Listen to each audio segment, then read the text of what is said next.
এরপর প্রশ্ন, নামাজ পড়ার মাঝখানে যদি কত রাকাত পড়া হয়েছে এবং কত রাকাত বাকি আছে তা ভুলে যাই, সেক্ষেত্রে করণীয় কি?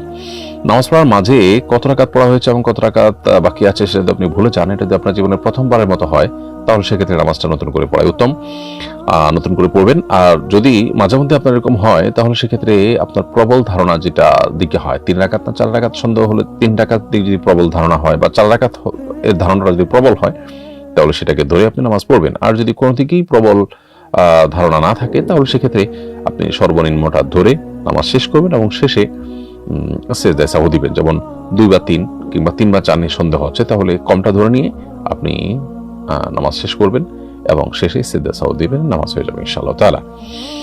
অনেক সময় ফরজের আগে ফজরের সুন্নত পড়ার সুযোগ পাই না, ফরজ নামাজের পর কি ওই সুন্নত আদায় করতে পারবো?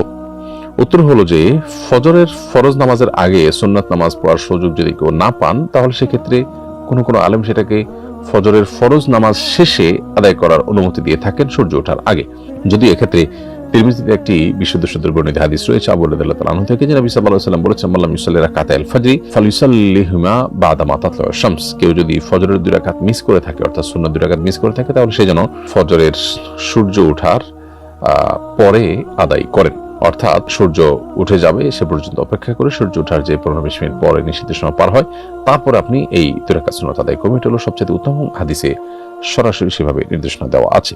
এরপরে প্রশ্ন, নতুন বছর উপলক্ষে আমাদের অফিসে বর্ষবরণ অনুষ্ঠান হয়, সেই অনুষ্ঠানে আমি ম্যানেজমেন্টের নির্দেশে কোরআন তেলাওয়াত করেছি। এ ধরনের অনুষ্ঠান করা কি শরীয়ত সম্মত?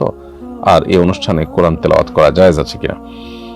নতুন বছর উপলক্ষে বর্ষবরণের আনুষ্ঠানিকতা, এটা যদি নিছকই আনুষ্ঠানিকতার ব্যাপার হয়, এখানে কোনো ধারণাগত বিষয় বিশ্বাসগত বিষয় না থাকে, তাহলে এটা একটা মুবাহ কাজ হতে পারে। কিন্তু সেই সাথে এখানে এটাও মাথায় রাখতে হবে যে নওরোজ বা নববর্ষের উদযাপনের এই কালচারটা এসেছে মূলত আপনার প্রকৃতি পূজারী বা প্যাগানদের থেকে।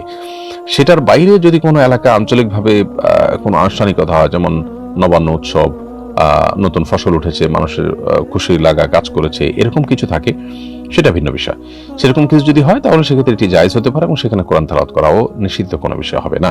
এর বাইরে এটা যদি এর মধ্যে কোনো হারাম যুক্ত হয়, কিংবা এটা যদি কোনো জাতীয় কালচার এর সাথে সংশ্লিষ্ট হয় বা তার সাথে কোনোভাবে এটা রিলেটেড হয়, তাহলে সেক্ষেত্রে এখানে অংশগ্রহণ করা বা এটাকে সমৃদ্ধ করার জন্য আপনার কোনো উদ্যোগ গ্রহণ করা জায়েজ হবে না।